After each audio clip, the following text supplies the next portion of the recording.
ఏముంది, పెళ్లి చేసుకున్నాక మార్చుకోవచ్చులే. చాలా జాగ్రత్త అమ్మా. కనీసం వారానికి ఒకరు నాకు ఫోన్ చేస్తారు, అన్నా ఇలా వివాహం జరిగిపోయింది, మావాడు ఇంకా రక్షణలో లేడు, చాలా బాధపడుతున్నాం. ముఖ్యంగా సహోదరులకు చెప్తున్నా, take a stand my sister. అవతలి వ్యక్తి యేసు ప్రభువును నమ్మి రక్షింపబడినటువంటి విశ్వాసి అయితే తప్ప మీ జీవితాల్లో వారిని అనుమతించకండి. మీ పెద్దల ప్రెషర్ అయినా సరే, మీ కులం యొక్క ప్రెషర్ అయినా సరే వారితో మాట్లాడండి, కానీ ఇలాంటి దేవుని వాక్య విరోధమైనటువంటి వాటిని మీ జీవితంలో అనుమతించకండి. Same thing with young boys, యవనులు. చాలా సార్లు ఈ ఉదాహరణ చెప్తూ ఉంటాను. మిద్దెకి ఒక ఆయన తాడేసాడంట కిందోడికి, ఒరే పట్టుకొని ఎక్కరా అంటున్నాడు. ఎక్కేవాడు గుంజితే పైనోడు పడతాడా, లేకపోతే కిందున్నోడు గుంజితే పైనున్నోడు గుంజితే కిందోడు పైకి వస్తాడా? ఆత్మీయతలో కూడా అంతే. నీ స్థాయి ఏంటి? ఇశ్రాయేలు, నీ భాగ్యం ఎంత గొప్పది, యెహోవా రక్షించిన నీ జీవితం ఎంత గొప్పది.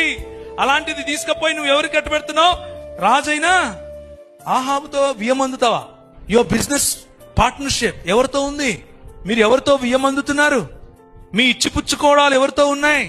నేను లోకంలో మీరు ఉండకండి అని చెప్పట్లేదు, లోకంలో మీ సంబంధం ఉండకూడదని చెప్పట్లేదు, మీ బంధుమిత్రులతో మీ సంబంధం ఉండకూడదని చెప్పట్లేదు.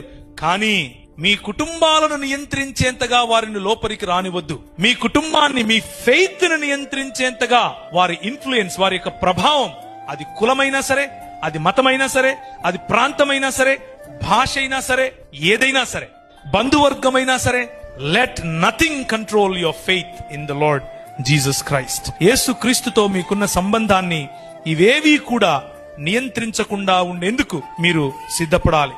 దాన్నే పరిపక్వత అని అంటారు. ఇశ్రాయేలు రాజు యెహోవా యుద్ధ విచారణ చేయుటకు ఇమ్లా కుమారుడైన మికాయా అను ఒకడు ఇచ్చట ఉన్నాడు. అయితే అతడు నన్ను గూర్చి మేలు ప్రవచింపక నిత్యము కీడునే ప్రవచించుచున్నాడు. వాక్యం చెప్తే ఈయనకేమనిపిస్తుంది? కీడు వినిపిస్తుంది. వాక్యం చెప్తే ఏమి వినిపిస్తుంది? కీడు వినిపిస్తుంది. ఎవరికి? రాజు అయినటువంటి ఆహాబుకు. శిష్యులకు వాక్యం చెప్తే ఏమనిపిస్తుంది? సరి చేసుకోవాలనిపిస్తుంది. ప్రోత్సహింపబడతారు, కట్టబడతారు, ప్రభువులో బలమొందుతారు.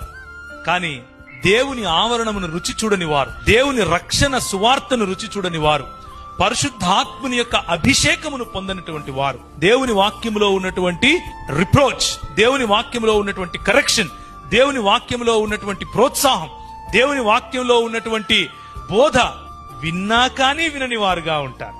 వారికి ఏమనిపిస్తుంది? అది వీడెప్పుడూ నా గురించి మంచి చెప్పడరా, వీడెప్పుడూ నన్ను తిడతానే ఉంటాడు అని అనుకుంటారు.